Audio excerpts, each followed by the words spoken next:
Kota Bertua. Disinilah tempat yang menjadi pintu gerbang masuknya agama Islam di Indonesia.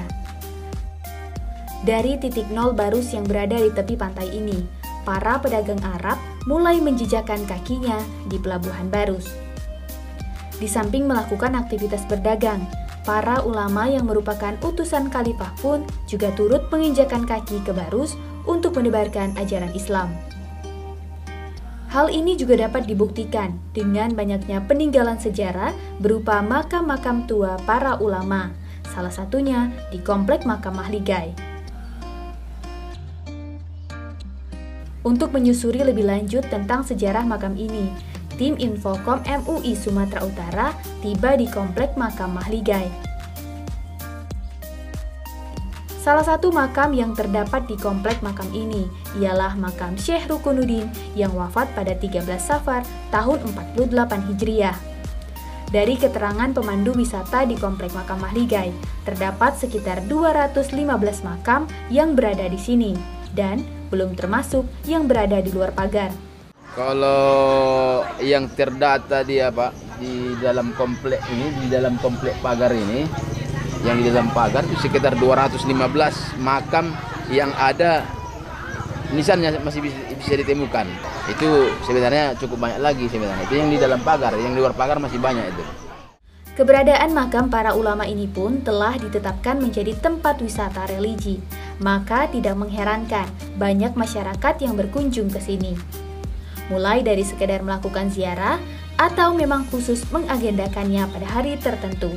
Seperti yang dilakukan oleh masyarakat setempat yang mengagendakan datang ke makam saat momen panen raya.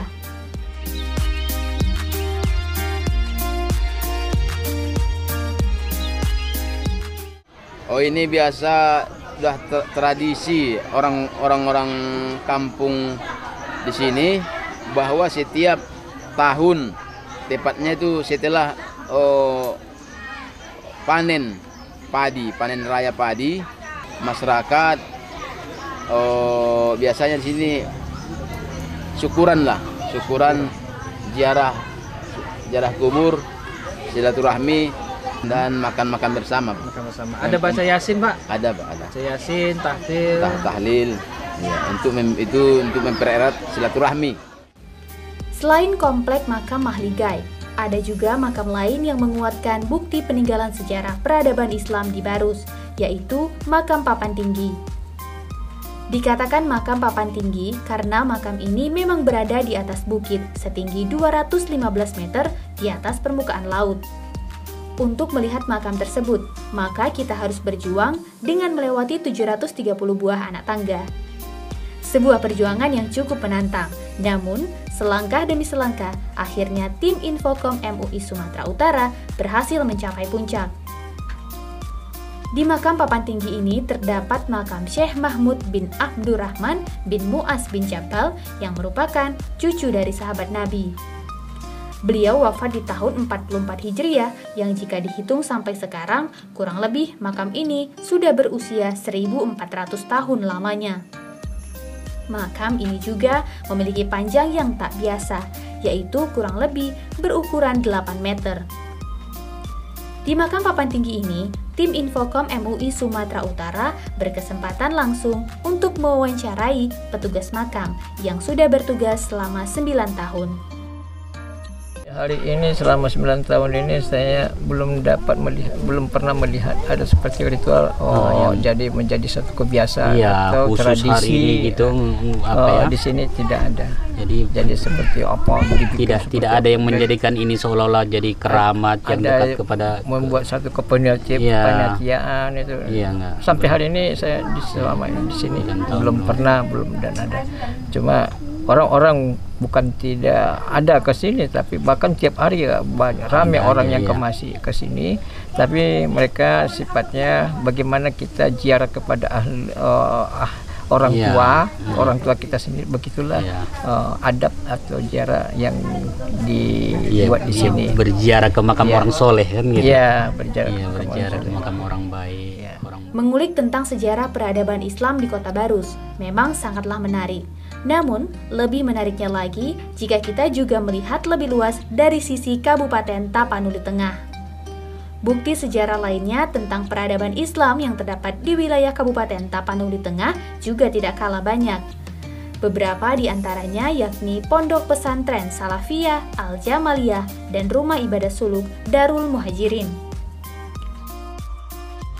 Menanggapi tentang sejarah peradaban Islam di Tapanuli Tengah, Ketua MUI Tapanuli Tengah ikut memberikan penjelasannya tentang gambaran masyarakat Muslim di Tapanuli Tengah. Sejarah Islam di Tapanuli Tengah ini kita lihat situs-situs tentunya dari Kota Tua, Barus, yang sangat terkenal bahwa di sana banyak makam-makam daripada dai-dai dari dunia Arab yang telah menginjak kakinya di daerah Kabupaten Tapanuli Tengah. Ya, 40% umat Islam yang terkelompok dalam organisasi massa, ormas, ada Muhammadiyah, ada Nahdlatul Ulama, ada Al-Jamiatul Wasliyah.